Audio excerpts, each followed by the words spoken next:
100 रुपए के बदले पेट भर के पुलाव खाइए। अनलिमिटेड पुलाव, जितना मर्जी उतना खाइए। आइए आइए।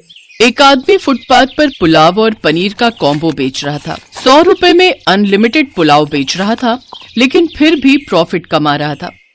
एक इंसान कितना ही पुलाव खा सकता है। अनलिमिटेड के लालच में लोग खाने तो आ जाते हैं, लेकिन ज्यादा खा नहीं पाते। लेकिन तभी वहाँ शीतल, पूनम और पायल आई। दीदी, 100 रुपए में अनलिमिटेड पुलाव खाओगी क्या? हाँ हाँ, क्यों नहीं। ए ठेले वाले, 100 रुपए में अनलिमिटेड खाना मिलेगा ना? हाँ जी जरूर मिलेगा। अभी भी सोच लो, बाद में रोने मत बैठ जाना। अरे मैडम, आप लोग खाना शुरू तो कीजिए, 3 प्लेट लगा देता हूँ। ठेले वाले ने 3 प्लेट पुलाव पनीर का कॉम्बो लगा दिया। 1 मिनट के अंदर तीनों ने खत्म कर दिया। वाह, टेस्ट बढ़िया है, और दो। हाँ हाँ, लीजिए ना। ठेले वाले ने पुलाव पनीर दिया। तीनों ने फिर से तुरंत खत्म कर दिया। और दो। वो आदमी देता गया और ये तीनों खाती गईं। अरे यार, ये तीनों तो खा खा कर सारा खाना खत्म कर देंगी। कितनी भुक्कड़ हैं ये तीनों। और तीनों ने सच में सारा पुलाव और पनीर खत्म कर दिया। ऑफर बंद, आज से अनलिमिटेड खाना नहीं मिलेगा। ऑफर खत्म। हे भगवान, भारी नुकसान हो गया। शीतल, पूनम और पायल वहाँ से हंसते हुए चली गई और घर पहुंचकर चिल्लाते हुए बोली, माँ जी, खाना लगा दीजिए, बहुत भूख लगी है। शीतल, पूनम और पायल तीनों भुक्खड़ बहुओं के नाम से पूरे इलाके में फेमस थी। ये पेट है या कुआं, खाना घुसता ही जा रहा है। पेट ही है माँ जी, हम थोड़ा ज्यादा खाते हैं बस। थोड़ा ज्यादा? इसे थोड़ा ज्यादा नहीं बोलते हैं बहू। क्या माँ जी, अभी से घबरा गई हैं क्या? खिला नहीं सकते तो हमें बहू बनाकर घर क्यों लेकर आए? हाँ हाँ, जवाब दो। सुनो जी, हमें खाना नहीं खिला सकते तो अभी बता दो, हम अपने अपने मायके चली जाती हैं। शीतल के पति रमेश ने कहा। नहीं नहीं, लोग क्या कहेंगे? खाना क्यों नहीं खिला सकेंगे? तुम तीनों यहीं रहोगी हमारे साथ। लेकिन उस दिन के बाद से तीनों को खाना खिलाते खिलाते बिमला के तीनों बेटों की हालत खराब हो गई। बिमला मन ही मन तीनों को कोसती रही। अच्छी खासी जिंदगी कट रही थी, फालतू में इन तीनों को घर ले आई। अब लगता है भिखारी बनकर रास्तों पर भीख मांगना पड़ेगा। वो अपनी तीनों बहुओं से बहुत परेशान थी। लेकिन बिमला की परेशानी का कारण सिर्फ उसकी तीनों बहुएं नहीं थी। बिमला की बहन सरला पास में ही रहती थी। सरला बिमला से अमीर थी। वो हर शाम को बिमला के घर चली आती थी और कहती थी, बिमला, सोच रही हूँ वो 2 बीघा जमीन खरीद ही लूं। क्या बोलती है? हाँ हाँ, खरीद ले। असल में पैसा इतना हो गया है कि समझ ही नहीं आ रहा कहाँ खर्च करूं। जा बिमला, मेरे लिए चाय बना कर ला। बिमला चाय बना कर लाती है। घर में दूध कम है क्या? मैं थोड़ा ज्यादा दूध वाली चाय पीती हूँ, गरीबी की आदत नहीं है ना। बिमला सबसे ज्यादा परेशान तो अपनी बहन से थी।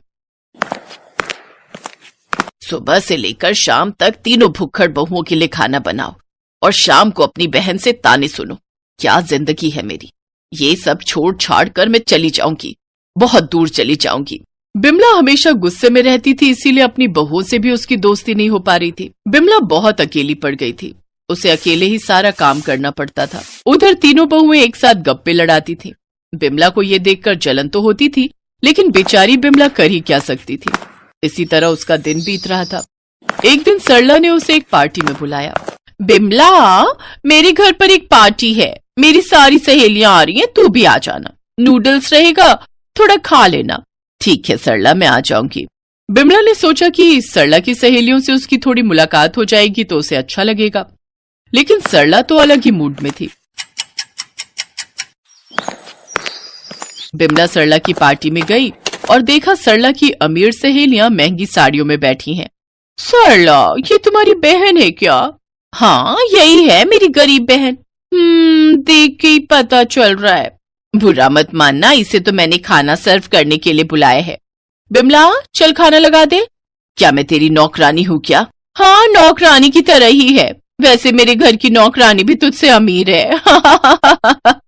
बिमला को बहुत बुरा लगा। तभी उसके दिमाग में एक आइडिया आया। तुझे बहुत घमंड है ना अपने अमीर होने का। तुझे लगता है तेरे पास बहुत पैसा है। हाँ, पैसा तो है, इसीलिए घमंड भी है। ठीक है, तो मेरी बहुओं को दावत पर बुला और पेट भरकर नूडल्स खिला। बोल, कर पाएगी? ये तो सरला के लिए छोटी सी बात है। क्यों सरला? सरला को बिमला की भुक्खड़ बहुओं के बारे में पता था, लेकिन अपनी सहेलियों के सामने वो बिमला को मना नहीं कर पाई। ठीक है, मैं तेरी तीनों बहुओं को पेट भरकर नूडल्स खिलाऊंगी। ले आ उन्हें। ठीक है, ले आती हूँ, लेकिन उन्हें पेट भरने तक खिलाना पड़ेगा। हाँ हाँ, पेट भर के नूडल्स खिलाऊंगी, ले आ। बिमला चली गई और तीनों बहुओं को नूडल्स दावत के बारे में कहा। ये सुनकर तीनों बहुएं खुशी के मारे झूमने लगी। चलिए माँ जी, जल्दी चलिए, बहुत भूख लगी है। कितने दिनों बाद नूडल्स खाने को मिलेगा। बहू, आज तक मैं तुम तीनों को हमेशा कम खाने के लिए कहती थी, लेकिन आज बोल रही हूँ, चाहे जितना खाओ, जब तक पेट ना भरे उस सरला का घमंड तोड़ दो। अरे माँ जी, चिंता मत कीजिए, आपके अपमान का बदला हम लेंगे। हाँ। बिमला तीनों को लेकर सरला के घर चली आई। जल्दी से नूडल्स लाओ, पेट में चूहे दौड़ रहे हैं। सरला ने नूडल्स दिया। 1 मिनट के अंदर तीनों ने खत्म कर दिया। और लाओ, इससे तो भूख बढ़ गई है। सरला ने बाहर से नूडल्स मंगाए। रेस्टोरेंट से नूडल आ गया। सरला ने पैसे दे दिए। वो नूडल्स भी 2 मिनट के अंदर खत्म हो गया। अरे यार, क्या थोड़ा थोड़ा करके नूडल्स ला रहे हो? बाल्टियां भर के मंगाओ ना। बाल्टियां भर के? ठीक है। सरला ने आसपास के सभी रेस्टोरेंट से नूडल्स मंगाने शुरू कर दिए। बिमला पास मुस्कुराने लगी और तीनों बहुएं खाती रह गई। आसपास के सभी रेस्टोरेंट में भी नूडल्स खत्म हो गए। तब सरला दूर के रेस्टोरेंट से नूडल्स मंगाने लगी। वो पैसे देती रही और तीनों बहुएं खाती रही। तीनों ने पूरी रात नूडल्स खाया और सुबह डकार लेकर बोला, अब थोड़ा मंचूरियन हो जाए तो मजा आ जाएगा। सरला भड़क गई। नहीं है मेरे पास पैसे, सारे पैसे खत्म हो गए, भागो तुम लोग यहाँ से। क्यों? तू तो बहुत अमीर है ना। हाँ सरला, तुमने ही पंगा लिया था, अब पैसे कैसे खत्म हो गए? हाँ, नहीं है पैसे, नहीं है, भागो तुम लोग यहाँ से, नहीं है पैसे मेरे पास। घमंडी औरत, अब से मत आना मेरे घर पर, समझ गई? पेट भरकर नूडल्स भी नहीं खिला सकती, चली है घमंड करने। बिमला अपनी तीनों बहुओं को लेकर घर लौट आई। तीनों के साथ उसकी दोस्ती हो गई। माँ जी, अच्छा खासा सबक मिला सरला चाची को। हाँ, सही कहा, अब कभी नहीं आएगी यहाँ, बहुत अच्छा हुआ।